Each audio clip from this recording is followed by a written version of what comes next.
তো আমার প্রিয় ছাত্রছাত্রী,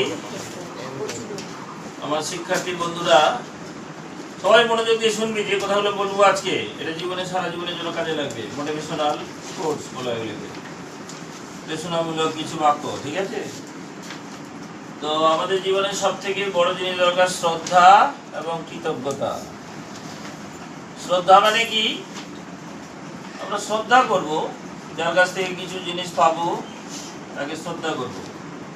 যার কাছ থেকে কোনো কিছু জিনিস পাবো, যার কাছ থেকে উপকার পাবো, তাকে সারা জীবন মনে রাখবো, তাকে অপমান করব না।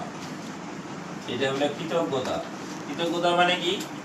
আমি যে উপকারটা পাইলাম সেটা স্বীকার করব যে হ্যাঁ, ও আমাকে উপকার করেছে ভাই, ওর জন্য আজকে আমি এই জায়গায় পৌঁছাতে পেরেছি।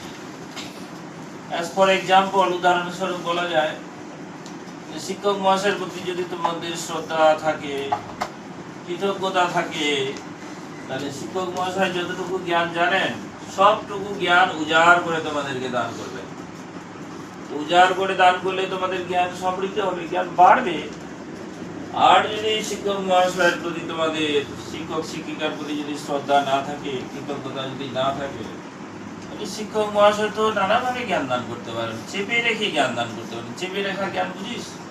সমস্ত জ্ঞান দিল না।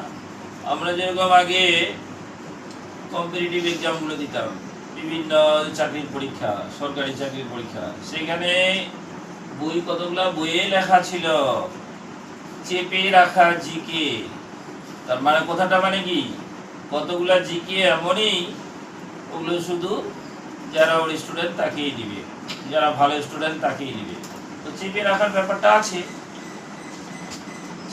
সেই জন্য যে সমস্ত স্টুডেন্টরা জীবনে প্রতিষ্ঠিত হয়েছে, নিজের পায়ে দাঁড়াতে পেরেছে, তারা কিন্তু শিক্ষক মহাশয়ের প্রতি শ্রদ্ধা কৃতজ্ঞতার জন্য পরবর্তীতে যে বইগুলো তারা লিখেন, সেই ছাত্রছাত্রী প্রতিষ্ঠিত হওয়ার পর বই লেখে, তো বলে যে dedicated to my teacher, dedicated to my mentor, এরকম লেখে। গুরুদেবের প্রতি এটা আমি নিবেদন করলাম। শুনছে না এরা? শুনবে মনোযোগ দিয়ে। বাপ মায়ের প্রতি শ্রদ্ধা রাখতে হবে, কৃতজ্ঞতা রাখতে হবে। বাপ মাকে অনেকে শ্রদ্ধা করতে জানে না, বাপ মাকে অপমান করে, সেটা করা মোটেই চলবে না। কৃতজ্ঞতা মানে কি?